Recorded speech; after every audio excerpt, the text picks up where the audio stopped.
Itu keistimewaannya. Dan Nabi yang paling tahu tentang tulis menulis itu, Idris. Naik Nabi Harun yang mendampingi Nabi Musa, itu juru bicaranya Nabi Musa itu. Kemudian Nabi Musa yang bicara langsung dengan Allah. Kemudian naik ke Nabi Ibrahim, ahli filsafat. Kemudian sampai di langit ke-7, mentok Nabi Ibrahim, mentok malaikat Jibril. Tidak bisa. Maka dia malaikat Jibril, Muhammad, gang kema iya. Saya tidak bisa mendampingi engkau ketemu dengan Allah. Jadi Nabi itu menerima sholat, tidak ada yang mendampingi. Tidak ada. Jadi Nabi mengatakan, hai Jibril, kita mulai dari Makkah sama-sama, ke Madinah sama-sama, ke sini sama-sama. Saya mohon dampingi aku untuk ketemu dengan Allah. Dia mengatakan, saya tidak mampu ya Muhammad. Nabi mengatakan, kumpulkan semua kemampuanmu. Dalam riwayat itu, satu sayapnya malaikat Jibril dia kibaskan, itu bisa mengelilingi bumi itu. Ada yang mengatakan 7 kali, ada yang mengatakan 360 kali. Tapi 360 sayapnya malaikat Jibril dia kibaskan, itu tidak bisa meninggalkan tempatnya. Sehingga dia mengatakan, aganasa malaikat Jibril, gang kama iya Muhammad. Kalau saya naik, pasti saya hancur. Itulah kenapa Imam Ja'far mengatakan dalam kitab Barzanji, anta nurun fauka nurin.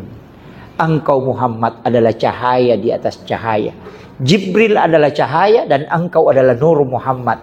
Tapi engkau lebih tinggi daripada Jibril, karena Jibril hancur kalau dia naik ke alam istawa, sedangkan kamu tidak. Itulah makna anta nurun fauka nurin, yang banyak orang salahkan. Dia kira dalam surah An-Nur ayat 35, nurun ala nur. Dia bilang Allah berarti Nabi Muhammad di atas nurnya Allah. Itu orang yang tidak paham. Jadi yang dimaksud di situ Jibril dengan Nabi Muhammad. Maka naiklah Rasulullah di alam istawa itu, di Sidratil Muntaha. Tapi disitulah dia berhadapan dan melihat Allah. Apakah Allah di situ? Kalau kita Ahlus Sunnah wal Jamaah di NU itu mengatakan, Bu, Allah tidak di situ. Allah tidak di situ. Itu masih jauh, bukan di situ. Cuma tempat itulah tempat yang paling dekat untuk bisa melihat Allah. Sama kalau saya bilang, saya masuk ke dalam masjid, kemudian naik ke pelapon, baru naik ke menara. Di menara saya melihat bulan. Apakah bulan ada di menara? Tidak, itu masih jauh. Tapi saya bisa melihat bulan ketika di menara. Ketika Nabi naik ke Sidratil Muntaha, baru dia bisa melihat Allah di situ. Allah bukan di situ, itu masih jauh. Ini kalau di Ahlus Sunnah wal Jamaah. Ada yang mengatakan Allah duduk di situ. Makanya kalau ada yang mengatakan kalau seperti ke malam, berarti Allah turun ke bumi. Berarti di atas kosong. Kan begitu. Kalau dia memahlukkan Allah bahwa Allah itu seperti ke malam turun ke bumi. Padahal yang turun itu adalah rahmatnya. Bukan Allah yang turun. Kalau Allah yang turun itu kan kosong di atas. Berarti Allah juga itu kan dari di sini gelap, di sini malam, di sini pindah lagi malam. Jadi Allah tidak pernah di atas itu. Iya begitu. Makanya tidak bisa dipahami bahwa Allah itu akan turun seperti makhluk. Tidak. Yang turun itu adalah rahmatnya. Sama aja dengan lampu. Lampunya ada di atas, tapi nurnya akan sampai ke bawah. Nah, itu kuncinya. Jadi jangan dipahami bahwa Allahnya yang turun ke bumi. Wah, itu jadi masalah, Pak. Nanti langit kosong. Ini kan gitu. Ini yang penting saya luruskan dulu. Kemudian, apa kata Nabi? At-tahayyatul mubarakatus sholawatut thayyibatu lillah. Itu singgah. Jadi salamnya Nabi itu kepada Allah itu aja. At-tahayyatul mubarakatus sholawatut thayyibatu lillah. Apa kata Allah? Assalamu alaika ayyuhan nabi wa rahmatullahi wa barakatuh. Kemudian apa kata Nabi? Assalamu alaina wa ala ibadillahi sholihin.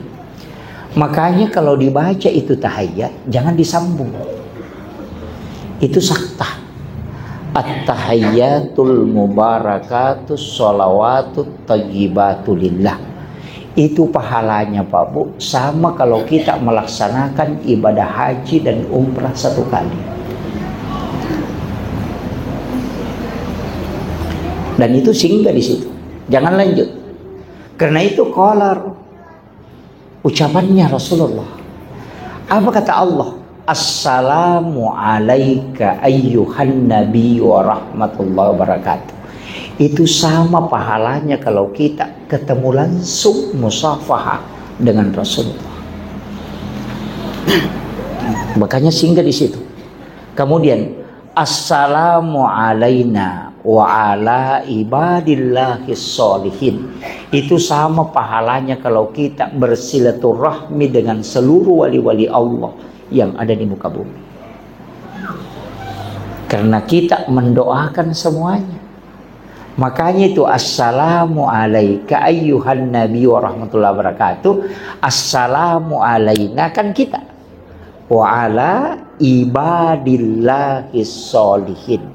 Semua hamba Allah yang soleh itu kita doakan. Orang yang paling banyak pahalanya adalah orang yang sholat. Coba. Dan satu-satunya komunikasi yang tidak bisa dicampur itu cuma sholat.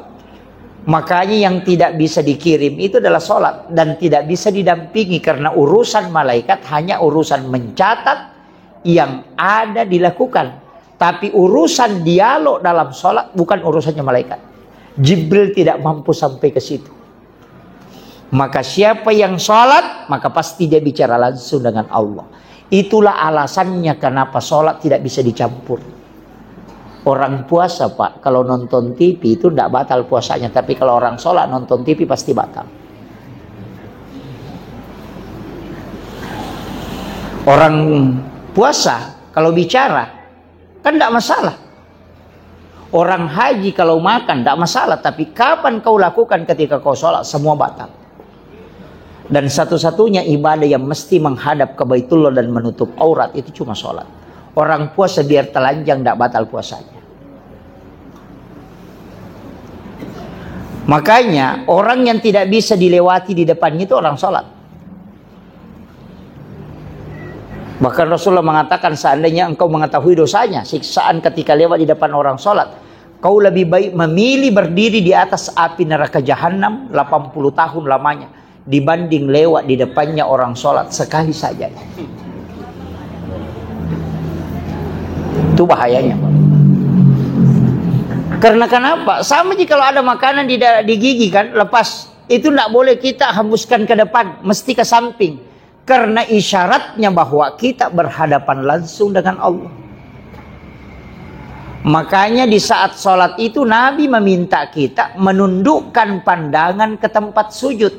Kalau ulama hakikat mengatakan tempat sujud itu adalah Allah. Jangan alihkan pandanganmu di hadapan Allah.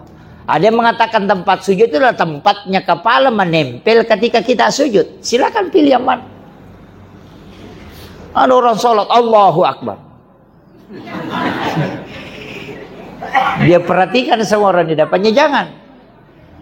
Kapan kita kasih pindah tangan, pandangan? Nanti ketika tahiyat, ketika jari telunjuk ini diangkat, di situ baru dialihkan pandangan ke ujung telunjuk itu.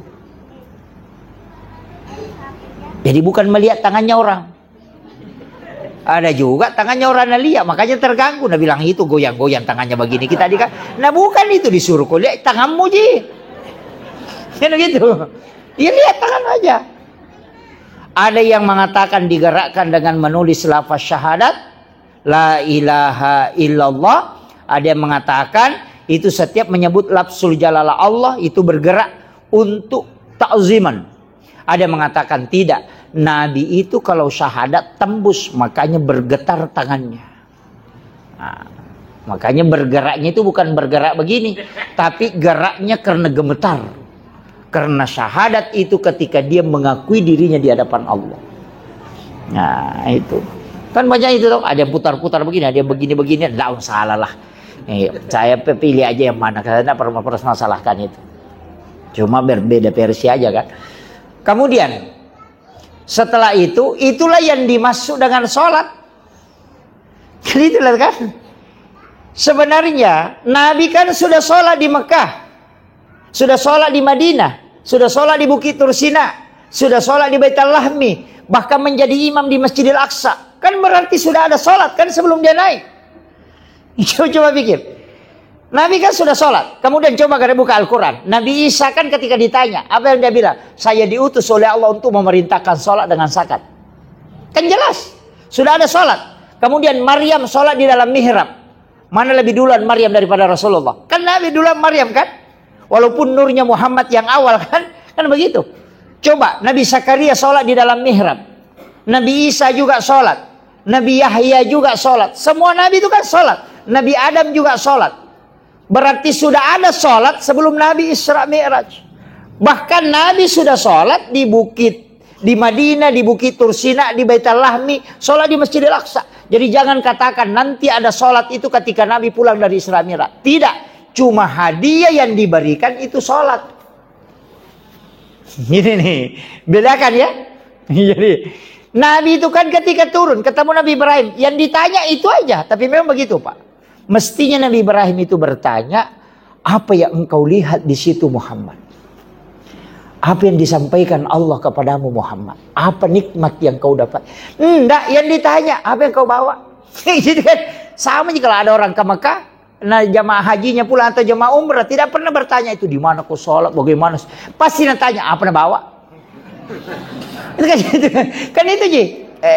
Cerek, cilak, kan itu Ji. Iya, kung kata lo umrah kan, tanda ya rumah kada sempejangal kung yang muja makin rokolo masih ada deh kan aku tanda itu makna agak bawa rewa. Agak oleh-oleh na, oh kecilak angka karomang ka. Itu Ji, dan malaikat Nabi juga begitu. Nabi Ibrahim kan itu tuh, itu aku tanda agak mempulai Muhammad. Nabi mengatakan sholat. Karena dia tidak bertanya apa itu sholat, tidak, karena dia sudah tahu. Karena Nabi Ibrahim sudah sholat memang. Makanya Nabi Ibrahim bertanya berapa? Kan berapa? 50. Dia apa kata Nabi Ibrahim? Aku titip salam kepada umatmu Muhammad yang mengerjakan itu. Sampaikan salamku dan setengah ibadahku kelak akan menjadi bagiannya dari kemudian.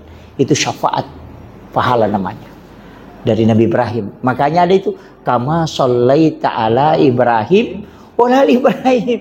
Itu karena kita salam ke Ibrahim karena ada bagian tak nanti dari situ. Gitu. Ya kan memang dia titip. Kemudian yang kedua apa pesannya? Suruh umatmu Muhammad menanam di surga. Ada tanaman itu di dalam surga.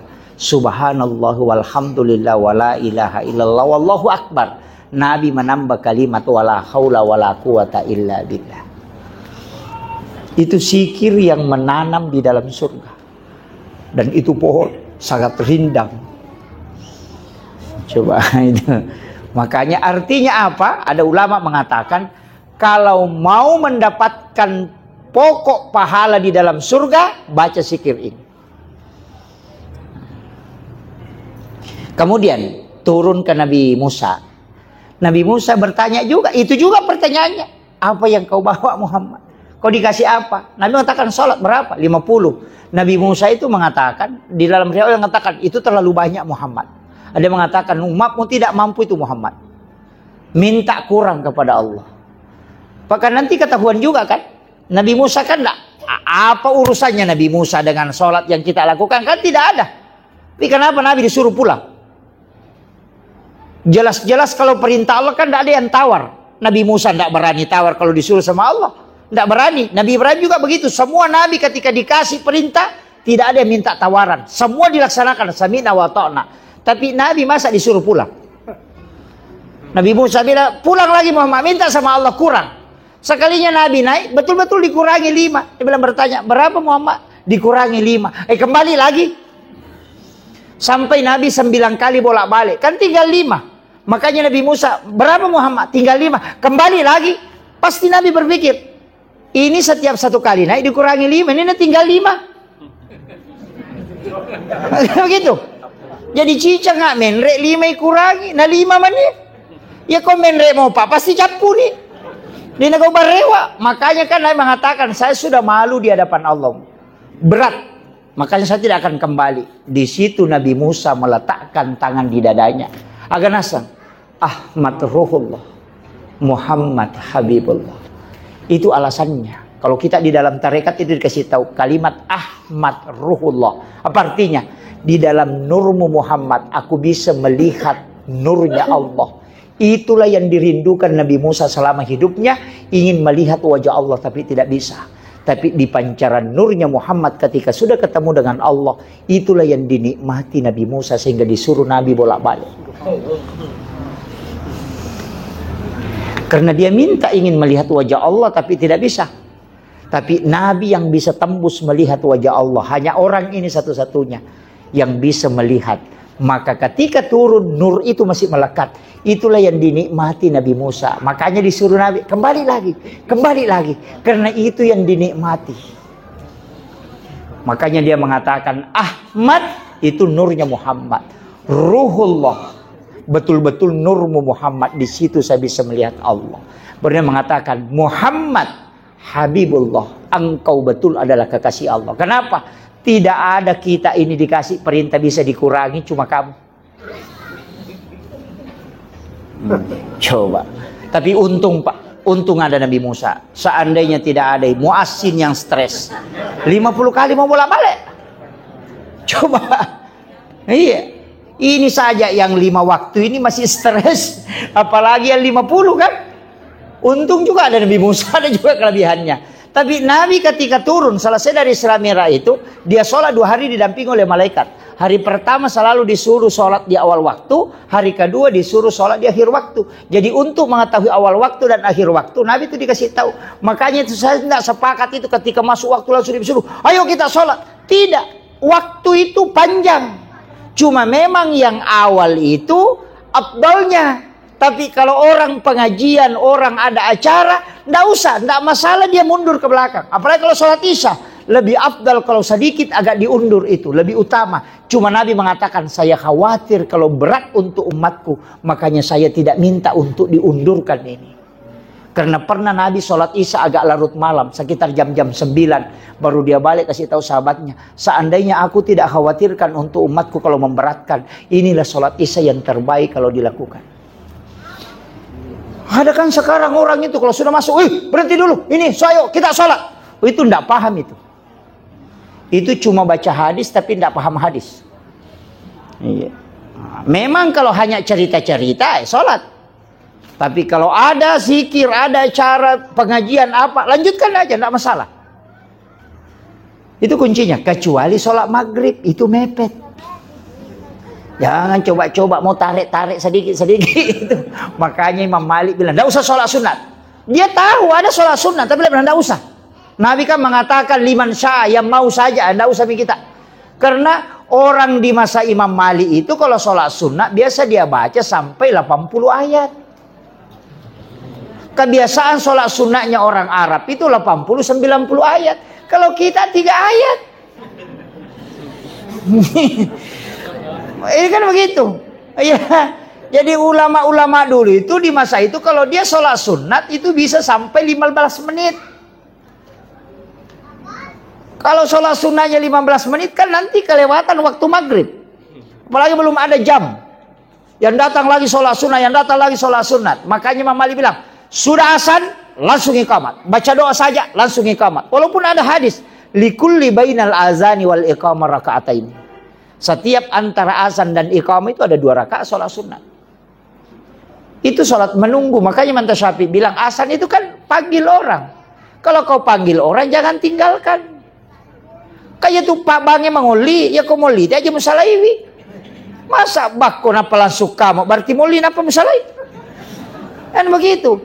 Kasih waktu jeda untuk kau tunggu sedikit. Mungkin ada kepentingannya sedikit, ada buang hajat apa, kasih kesempatan. Karena waktunya maghrib hampir 1 jam. Itu kan begitu. Nah, makanya kan itu yang dipakai. Kalau kita kan biasa 5 menit, aman itu. Iya, aman itu 5 menit.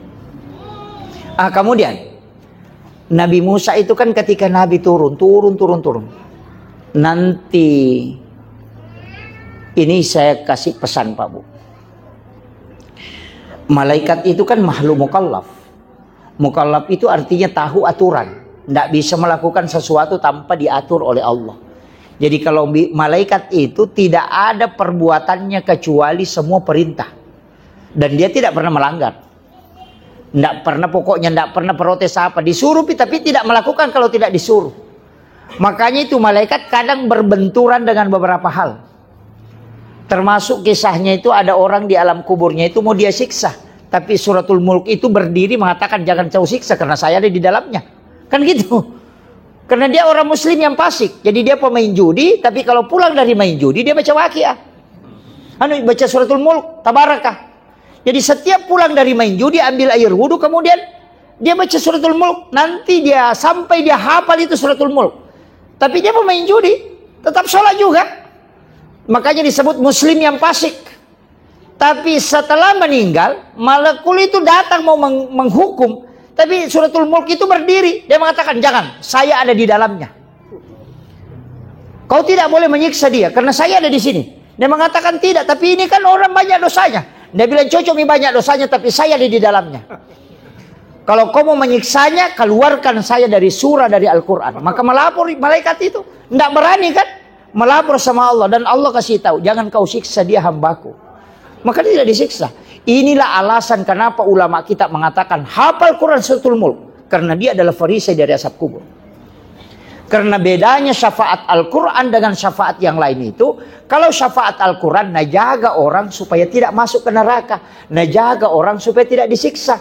Kalau syafaatnya Rasulullah syafaat umum, nanti di neraka baru bolak-balik Nabi mengambil. Beda itu. Coba. Tapi kalau mau selamat, Pak Bu, tidak ditimbang amal. Saya dulu itu tidak sepakat ketika ngaji sama mursyid. Walaupun saya mengatakan tunduk, tapi saya mengatakan tidak. Masa ada orang tidak lewat titian siratal mustaqim? Ternyata ada amalan, Pak Bu. Nabi sebutkan bahwa orang itu baru berjalan menuju ke mahsyar. Itu sudah dijemput oleh malaikat, dibawa ke ila rafiqil a'la. Jadi ada orang itu tidak sampai kepada mahsyar. Baru berjalan, digiring orang ke sana. Langsung Allah suruh malaikatnya, Fulan bin Fulan jemputkan itu. Bawa ke tempat yang tinggi supaya tidak campur dengan orang itu. Makanya disebutkan itu dalam riwayat bahwa orang yang jalan bersama itu mengatakan, Fulan bin Fulan tadi kemana? Dia sama-sama kita jalan kok tiba-tiba hilang. Kemudian malaikat mengatakan Allah yang mengambilnya. Menyuruh kami mengambil dan menyimpan di tempat yang mulia. La rafiqil a'la itu. Jadi ada orang itu, Pak, jangankan mengatakan lewat di titian siratal mustaqim, antri saja di padang mahsyar tidak. Siapa itu kata Nabi? Rasulullah mengatakan, di antara umatku siapa yang bersedekah, dia tidak tahu siapa yang dia sedekahi. Dan yang disedekahi pun tidak tahu siapa yang mensedekahinya. Maka orang ini akan dijemput kelak ketika dia menuju ke mahsyar. Gampang sebenarnya, Pak. Telepon saja pimpinan pesantren yang ada di Bone di sini, pondok tahfiz. Baru ditanya, ada anak yatim di situ, Pak Ustaz? Ada anak kurang mampu ke di situ menghafal? Atau ada gak anak-anak di sini belajar di pesantren yang kurang mampu? Kalau dia mengatakan ada, kasih tahu saja berapa pembayarannya 1 bulan. Dia mengatakan mungkin 500.000. Tapi jangan kasih tahu saya namanya dan jangan perlihatkan orangnya. Saya juga menitip pesan, jangan kasih tahu anak itu kalau saya membantunya. Nanti saya membayarkan uang sekolahnya setiap bulan. Kita tidak pernah lihat siapa yang kita bayarkan. Dan kita tidak pernah ketemu. Anak itu pun tidak pernah mengetahui kalau kita yang membantunya. Anak itu ketika tamat di sekolah kita ketemu di luar. Kita tidak pernah tahu bahwa saya dulu membantunya ketika dia sekolah. Itulah orang kata Nabi yang belum sampai ke mahsyar sudah dijemput oleh malaikat. Tapi kalau yang kumpul anak yatim baru disorting itu masih di blender itu, Pak.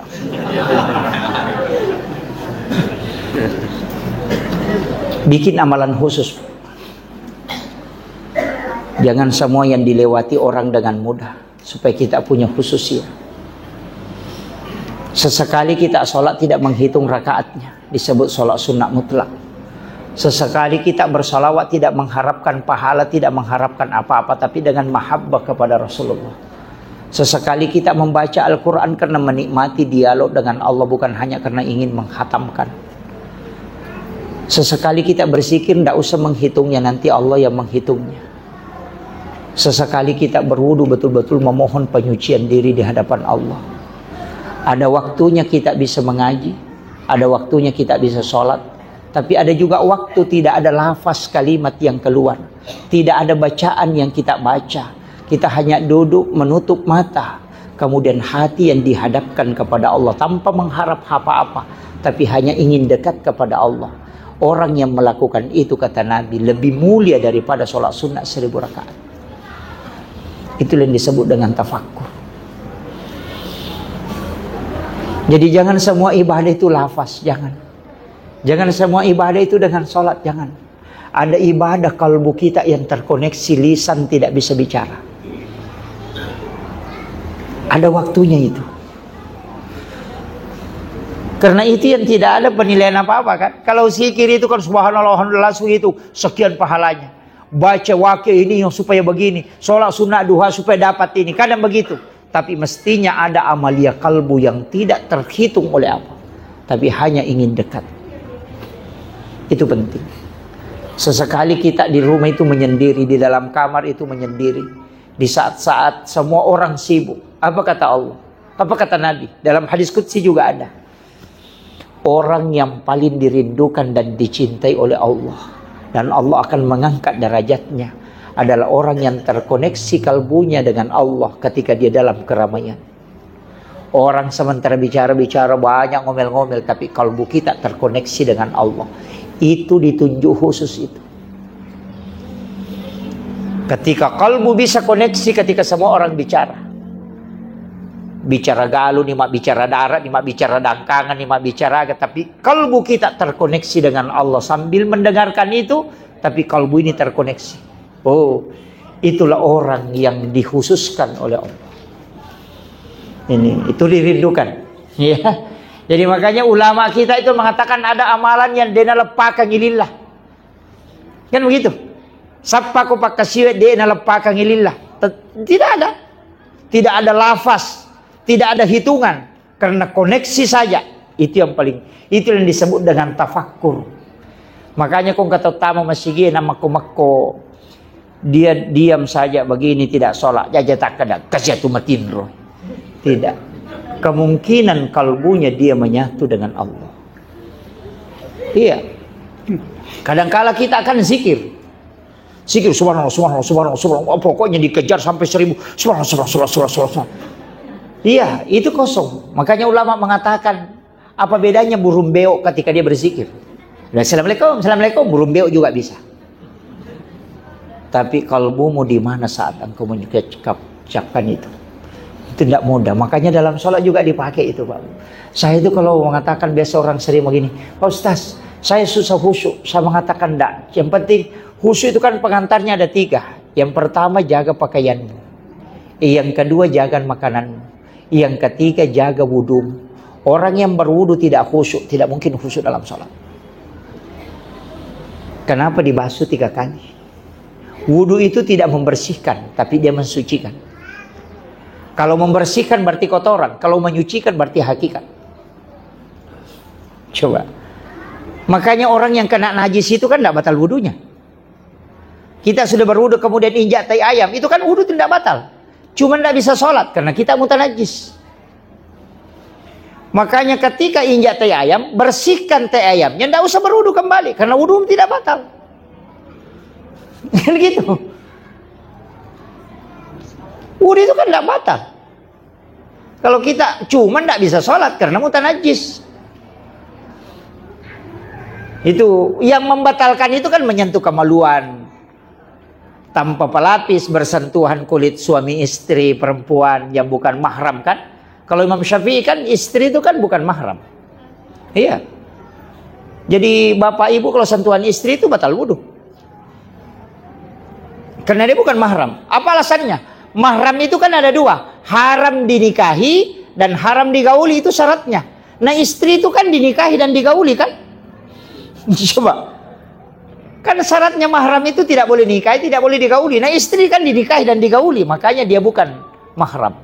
Dia hak tamlik, hak pakai.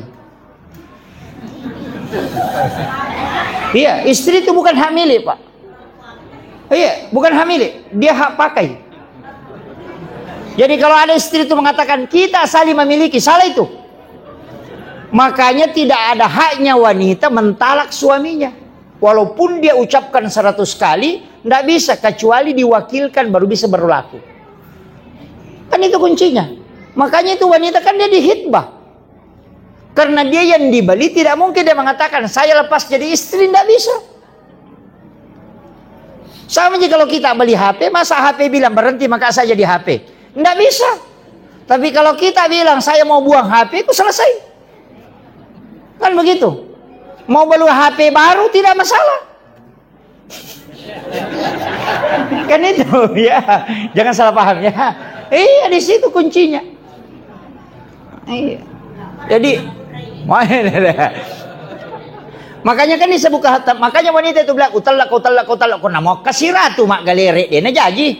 Laki-laki sekali mengucapkan itu bisa jahat itu. Karena dia yang menghitbah. Jadi kalau saya beli HP, saya mau beli HP begini yang bisa dipakai, ini bisa dipakai. Oh ini yang bagus. Berapa harganya? Misalnya 5 juta. Saya bayar, kemudian HP itu milik saya. Makanya orang yang sudah dihitbah itu tidak boleh dihitbah. Iya kan? Tidak bisa. Karena saya yang beli HP, kan HP milik saya. Tapi pertanyaannya, apakah HP memiliki saya? Kan tidak. Tapi dia bertanggung jawab ke saya. Makanya istri itu di situ kuncinya. Tapi jangan tersinggung ya Bu. Itulah kenapa wanita tidak bisa menjatuhkan talak kepada suaminya tanpa diwakilkan. Nah, itu supaya kita tahu hukumnya ya. Itu ya. Saya ngaji dulu kan begini. Kan perdebatannya itu panjang. Ketika Aisyah mengatakan, "Saya pernah tidur bersama Rasulullah, kemudian tengah malam saya mencari, beliau tidak ada. Kemudian saya merayap mencari, saya pegang kakinya sampai kepalanya, ternyata dia sujud." Kalau memang sentuhan suami istri dengan suami itu batal, maka Nabi pasti berhenti sholat. Apa kata Imam Syafi'i? Aisyah tidak mengatakan Nabi sholat. Dia cuma mengatakan Nabi sujud. Nah, tidak semua orang sujud itu sholat. Coba.